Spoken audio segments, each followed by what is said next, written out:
మన నిత్యకృత్యాల్లో మన అలవాట్లలో ఉన్న అర్థాన్ని అంతరార్థాన్ని తెలియచెప్పేటటువంటి పరమార్థం కార్యక్రమానికి స్వాగతం.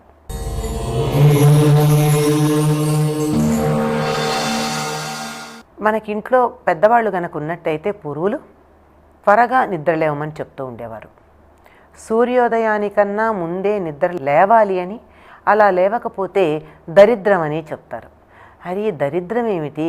నేను ఆలస్యంగా లేస్తే దరిద్రం ఎలా వస్తుంది, ఇంట్లో ఉన్న సంపద ఎలా పోతుంది అని హేతుబుద్ధితో ఆలోచించే వాళ్ళకి వెంటనే అర్థం అవ్వదు. వెంటనే అర్థం కాదు, ఆలోచిస్తే అర్థమవుతుంది. ఎందుకంటే అన్ని భాగ్యాల్లోకి మహాభాగ్యం ఆరోగ్యం. ఈ ఆరోగ్యం అన్నది సూర్యోదయానికన్నా ముందు లేచినటువంటి వారికి ఉన్నట్టుగా సూర్యోదయాత్ తరువాత, అంటే సూర్యోదయం తరువాత లేచినటువంటి వారికి ఉండదు అని మనకి పెద్దలు చెప్తారు. ఎందుకు అంటే సూర్యుడు మనలో ఉన్నటువంటి జీవప్రజ్ఞకి సంకేతం. మనం అక్కడ సూర్యుడు ఉదయిస్తూ ఉన్న సమయంలో మన జీవప్రజ్ఞ మేలుకుంటుంది.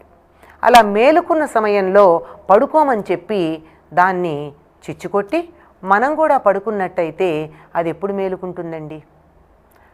మనం మేలుకునే సమయానికి, అంటే మన మనస్సు ఆలోచించటం ప్రారంభించేటటువంటి సమయానికి సూర్యుడు బారెడు పొద్దెక్కుంటాడు. ఆ తర్వాత ఇది ఆ దూరాన్ని అందుకోవడం కష్టం. వెనకబడితే వెనకేనోయ్. ఎప్పుడైనా సరే ఒక్కడుగు వెనకబడితే ఏం చేయాలి? అవతల వాళ్ళతో కలుసుకోవడానికి వేగంగా 2 అడుగులు వేస్తే తప్ప అవతల వాళ్ళని కలుసుకోలేం. అందువల్ల సూర్యుడు ఎప్పుడో అంతెత్తు ఆకాశంలోకి వెళ్ళిపోయి అంత చైతన్యాన్ని ఇస్తూ ఉంటే ఆ చైతన్యాన్ని అందుకోగలిగినటువంటి స్థితిలో మన ప్రజ్ఞ లేనప్పుడు అది మనకి అందదు. కనుక ప్రజ్ఞాహీనులంగా ఉంటాం. ఎవరైతే సూర్యోదయానికన్నా ముందు లేస్తారో వారికి తెలివితేటలు ఎక్కువ ఉంటాయి, మేధా సంపద ఉంటుంది, ప్రజ్ఞ వికసిస్తుంది, మనసు చక్కగా ఆలోచిస్తుంది, శారీరకమైనటువంటి ఆరోగ్యం ఉంటుంది. ఎందుకంటే ఆరోగ్యాన్ని ఇచ్చేటటువంటి వాడు సూర్యుడు. భాస్కరాదిచ్చేత్, ఆరోగ్యం భాస్కరాదిచ్చేత్ అని మనకి పెద్దలు చెప్పారు. ఒక్కొక్క దైవం నుండి, అంటే దైవం అంటే ప్రకృతిలో ఉండే శక్తి అండి. అదేదో ప్రత్యేకంగా ఎక్కడో ఇలా ఆకారం వేసేసుకుని ఇన్ని నగలు ధరించేసి కిరీటాలు పెట్టుకుని ఉంటారనేటటువంటి ఒక భ్రమలో ఉండి ఆ రూపంలో ఉన్నటువంటి దైవాన్ని అర్చించడానికి అలవాటు పడిపోయి మనకు అందుబాటులో ఉండే ప్రకృతిలో వ్యక్తమయ్యేటటువంటి దైవాన్ని మనం గ్రహించటం మానేశాం. అటువంటి దైవం ఏదైతే ఉందో మన జీవప్రజ్ఞని మేల్కొల్పేటటువంటి దైవం, అది మనకు ఆరోగ్య ప్రదాత కూడా అదే. కనుక ఆరోగ్యం భాస్కరాది ఇచ్చేత్, ఆరోగ్యం కావాలంటే సూర్యుడి నుంచే రావాలి.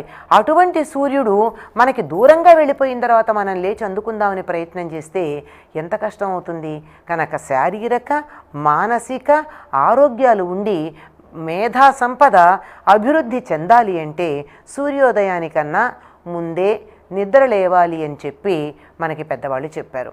పూర్వులకి 90 ఏళ్ళు వచ్చినా కళ్ళజోడు లేకుండా ఎందుకు చూడగలిగేవారు అంటే వాళ్ళు సూర్యోదయానికన్నా ముందు నిద్ర లేచేవారు. మన కంటి చూపు బాగుండాలి అంటే సూర్యోదయానికన్నా ముందు లేవాలి. మన మనసు బాగా వికసించాలి అంటే సూర్యోదయానికన్నా ముందు నిద్ర లేవాలి అని మనకి పెద్దవాళ్ళు చెప్పినటువంటి మాటలో ఉన్న పరమార్థాన్ని మనం గ్రహించి ఆరోగ్యవంతులంగా ఉందాం. స్వస్తి.